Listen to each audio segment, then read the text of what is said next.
Hi, and welcome back to I Am Just Jen, or Now TV, on YouTube, also aka Superwoman. So, it's done, and I wanted to share dinner from this point. I can't really do that there like that, because I don't have a second person. It's really hard to do all this when you don't have any staff, camera crew, camera person, or camera set up, or anything like that. So that's kind of the point of all this as I reach that 1,000 followers. Is that's what I'm shopping for. People who have the same drive and ambition in this industry that want to end and put the COVID nightmare and strike in the industry behind us. So I'm gonna cut a piece you guys can watch. In fact, actually, I'll just do all the cutting, and then I'll take a picture with my camera for Facebook. And I will put some of that stuff from Facebook up on Instagram, so people from here can also see the pictures of the finished product. 6 big, huge pieces. So that's 6 meals. Me going at 2 meals a day minimum. And I don't have a piece of bread and butter to go with this. It's literally just this and ketchup if I want to. So let's see how well I'm managing to scoop this baby out.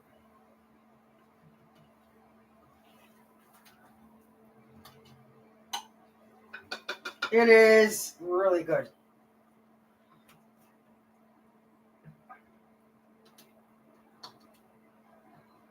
It smells divine.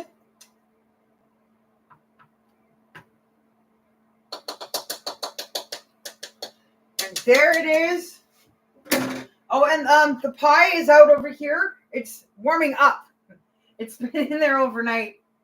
I'm going to take another picture on my camera of it served up on the plate and of the first scoop out.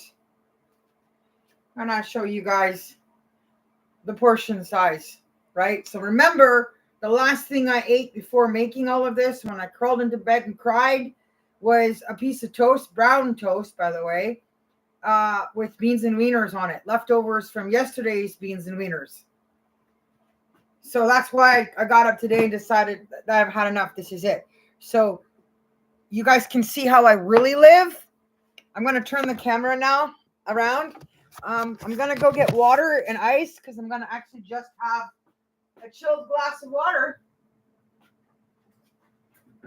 with ice cubes and have dinner with you guys. Whoever you guys are. All right.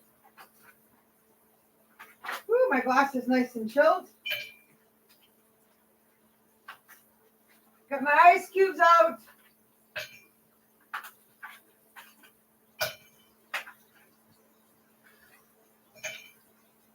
I gotta put some more ice cubes in.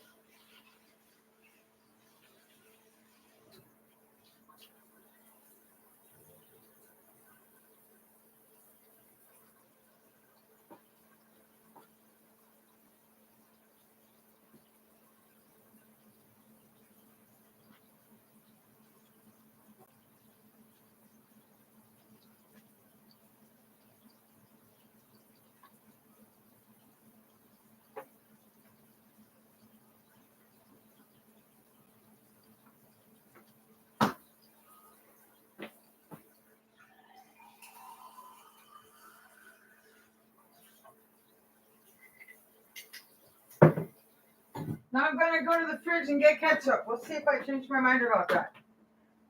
I do have like Powerade. I do have Powerade, but you can only drink so much of that and you get, tired of it.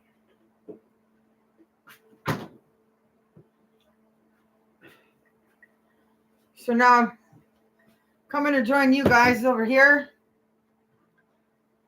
I got my coaster. Hi, so welcome to dinner without the movie. Dinner without the movie. It's sort of like date night with myself day 2. So I just wanted to have a few final thoughts. So you can see my dinners here.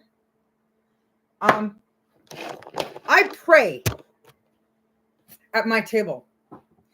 Like, I'm in prayer in constant state of mind daily. I get up early and I listen to audio prayers on Grace for Peace. I think that's right. So I read stuff on my tablet. I study all kinds of stuff. I take courses on a place called Christian Leaders Institute. So I'm spiritually mindful at all times in order to keep the adversary and keep the depression and all these things I've suffered through and people are still suffering through at bay. So I'm going to say grace. Thank you, Father, for this food, with the talent to make the food, for having exactly the right amount of food I need to hopefully get me from here to next payday and the future of future productions, with the help of everybody out there, as I continue to bare my soul to all of you and have dinner with you so that I'm not completely eating alone. And maybe it encouraged people to want to be on an episode of Dinner and a Movie where we can actually maybe recite plays, poetry, or talk about movies. We may not watch a movie on the podcast, but maybe we watch one and then talk about it. I don't know. But at this point, I want to share material with people that come on that don't. So I pray for the success of all of us in this year ahead to overcome all the challenges we've all had in the past. So I say all this in Jesus' name, amen. So that you guys know that if you do something as simple as that, just be honest and just do that. If you draw closer to God, God will draw closer to you. It doesn't take much to prove that he's up there. You just have to try. You have to make the effort to reach heaven, to reach him and reach Jesus, who's sitting next to him. They're two separate people sitting next to each other up there. They're not one person in two different seats. And I'm not sure how the great apostasy managed to come up with that in their minds. But at any rate, through prayer, through admonition, through effort and faith of trying to find the answers and truth, it can come to you through the gift of the Holy Spirit, through Jesus directly, through God separately. You can receive messages and have separate relationships and learn to identify them both separately and know it to be true, right? I am lucky because I was just born that way. I came out into the world and God's like, oh, she's perfect. And then Jesus said, yes, and she knows it too, because I was a beautiful baby. And my parents held me up to the sky on a balcony and prayed over me and asked for a blessing. And God said, okay, I accept, and took the offering, which was me. And his blessing was his relationship with me, because my love for her shall be sufficient. And so I'm lucky I've never been lost out in the world. And so all I've prayed for is learning how to live in the world, in the people, with people in the world, without getting lost amongst it. And I'm hoping that through my examples of what I do and how I live, that maybe it'll help others find their way to the same thing. If people prayed at their dinner table, I've got to put it on the side of my plate because I haven't decided if I'm going to eat it. They would see an amazing difference in their lives. Having a Bible in your house is not enough. Did you know the Bible is the most popular book on earth? It's in more homes than any other book in the world. And it's the least read. So when you look at the world problems, you don't have to wonder why. I'm going to take my first forkful now.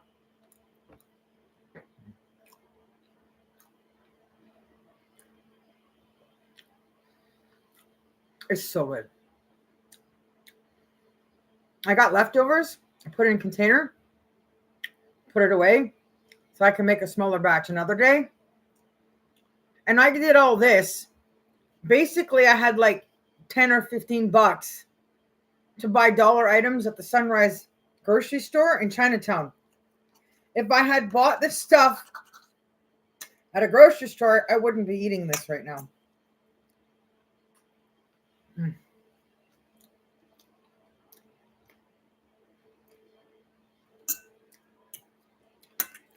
You don't have to spend more just because you have more. In the grocery stores, You don't need to supply so much stuff when we're not going through it fast enough. When I was growing up, the garbage cans used to be open. And at the end of the day, whether it's a donor shop or a grocery store, people could just go and get what they want. And then some sort of health code people or other got involved. So obviously it's the adversary again. If I'm not making any money, if there's no profit off of this, you can't have it. I don't want you to have it. Right? The idea is to make life more difficult, not easier. But if you showing kindness and compassion and love, obviously the answer would be the opposite. At the end of the day, when it goes in the garbage can, a person is going to go through there at their own risk. You don't need FDA or these people to put out warnings to have a person know that they're doing that at their own risk. But it's their right to make the decision to decide whether to wait to eat food that gets thrown out in the garbage that can't be sold anymore is something they want to do because it's now free. But if we would reduce that waste and the transporting of goods around the world and all the different vehicles we use, we would reduce the harm in the world we're causing, the fuel fossils we're burning and the damage it's causing to our environment and the greenhouse effect. Everything would reverse if we would slow down and if we would stop and we would just go local. Use local farms, local communities, local populations under a certain amount of local farms, providing the local needs. This would fix things and make it affordable for everyone, even people who only have $10 or $15 like me, who can then go buy 5 or 6 $1 items, take them home and add them to what you have left over in your house and eat like a king, which is what I'm doing right now. Now, I've had gastric bypass. It's really hard for me. I'm lucky if I get 2 meals like this. If I want to have a piece of that dessert, that size is all I can eat. And then I still have to yet wait. And when it comes to water, I have to literally sip at things. I can't drink a whole cup and eat. And that's not healthy. Nobody should be doing it anyway. So I'm just saying, I'm sitting here with ideas, solutions, good things to share, but I don't know where to turn to. How do you find the people that are open to being in a positive and optimistic environment around good thinking, right? Those are the people I'm inviting into Future Productions Future and these dinners. If I have the access, I can make large enough portions of what should be fed to people that are in need of nutrition for them to live, to get strong, to get well, to recover from their injuries or infections. People are never going to work if you can't get past those bases, the fundamentals of life. And I want to be a part of making a difference. And I'm hoping to find that there's people that have had enough that want to be a part of that too, and that they'll reach out. So I ask you to go to Vocal again, go to my Facebook page, buy stuff, support the products, make orders, t-shirt, hat, sweatpants, whatever you want. Send me an email, make a request. I have stuff already made. I've got a place that'll make the stuff. And let's get this movement forward on the founding of the words, caring about people everywhere. Right? Let's make it universal, universal equality, universal care. Let's put this system behind us. Let's leave a future for our future generations. Like, again, the thought of leaving Future Productions here for 10 years and then there's no future because we're out of future at a time. Crazy. No. That's why I named it that. So, yeah. Think about next time you have a little bit of money, how you're going to spend it. What's it doing? Who is it helping? Who would you rather help? What would you rather do? If you want help on where to spend your money and how to shop better with your budget, get in touch with me. We can go shopping together. I'll take you around to where you can get stuff to save you money so you can say, wow, that's half the price of how much I usually spend. You just saved me $200. And then I would just ask you to give me a little bit of that savings to keep me going and helping other people have more savings. Just a thought. So I'm a Christian, and that's not going to change. And because I have the power of God, Jesus, and the Holy Spirit that I know very well all separately, I have confidence that my future is going to work out one way or the other. If I have to go to Europe, get on a boat and sail the 7 seas. And I just like to have people here in Canada want to be a part of that, right? And have that same optimism and willingness to be around somebody with this faith, and maybe be encouraged to want to find more of it for themselves. Go home and study and read and pray. I'm not asking people to become evangelists. We don't like those people out on the corners that are blah, blah. Nobody needs too much of that. We already know where we're at and how much stress there is. That just makes it more difficult for us to deal with. But to apply all that in your work life, in your personal life, and watch the path clear itself for you. I want to take some people with me. I'd really hate to have to leave all of it, all of Canada, and all the time I spent here, all the writing I've done, and all the people in it behind. So don't let that happen, right? Support getting me through February, support all the visions I've talked about and shared and ideas, and support more by sharing more of your own ideas and visions. The second I have a place where I can have solicited and unsolicited products sent to me, then bombs away. People can start mailing stuff to future productions because they're guaranteed from both those files that they're going to get one. Because I'm not going to have anything to do with the way the standards were built from 7 decades ago. I'm not 80 years old. I'm not from 7 decades ago. It doesn't apply to me or the people in the world I'm with today that I am going to be working with and helping. So learn to understand that rules were meant to be broken, changed, even if they don't make sense, if they're not right. Just like the poverty and the disability and the welfare and the housing. It's up to us to fix it together as the people down here, because we're not getting off this planet.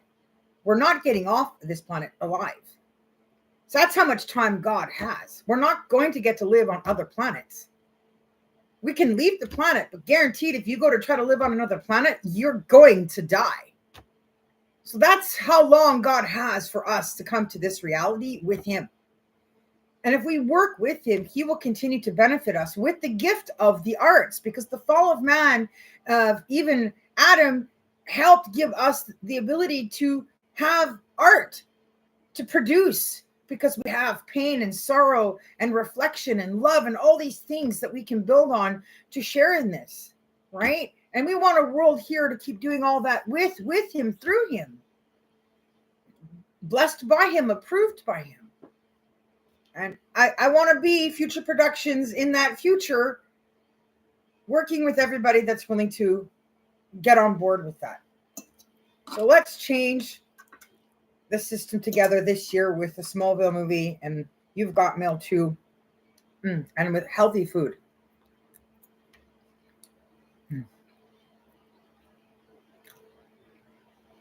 It sucks to be hungry. I've had to live most of my life sick, up and down the scale. It doesn't matter on the outside. I'm hurting inside. I've had other health problems that have caused the issues. It's not overeating ever. It never has been in my entire life. I've been so strict as a starving artist because my career matters so much. I'm such a perfectionist. I have such high standards. I'm such a clean and organized person. I can never just let myself go ever. So when I get a good time to sit down to something like this, I appreciate it. Its value. And I make sure I share that gratitude, and I'm thankful for it. I didn't read. I do these little daily thingies. You know those books everybody sees all over the place, the daily breads? I try to read them every day, and if I miss a day, I'll catch up on them to get back up so I don't miss a day. So today is what? Oh, I was supposed to go ice skating. I didn't. Whoops. they had Robinson Square. They have a theme night on Wednesdays, but this was a lot of work. It took me all afternoon, like 4 hours. So Nehemiah 4:6-9, Wednesday, February 7th. We prayed to our God and posted a guard day and night to meet that threat.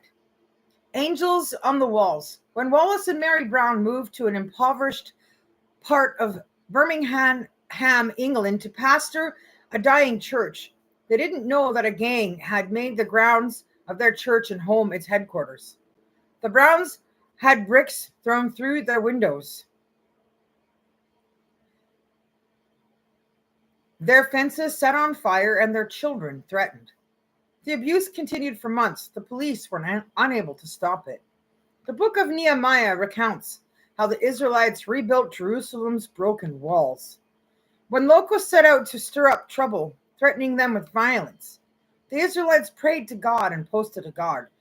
Feeling God used this passage to direct them, the Browns, their children, and a few others walked around their church's walls, praying that he would install angels as guards to protect them.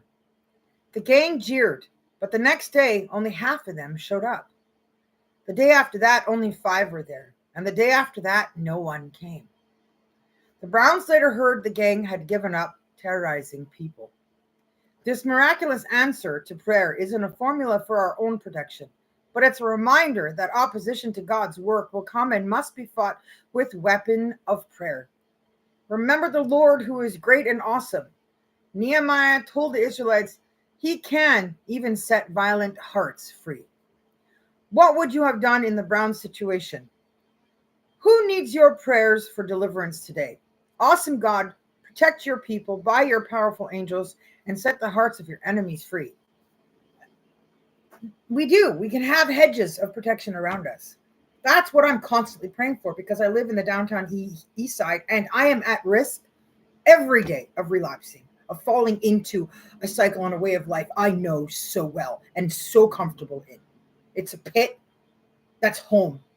And it's part of why I'm back is to come back to help and be peer relating about how high up you can climb when you get out and what you can do with your life if you really try to, based on how far down I started from.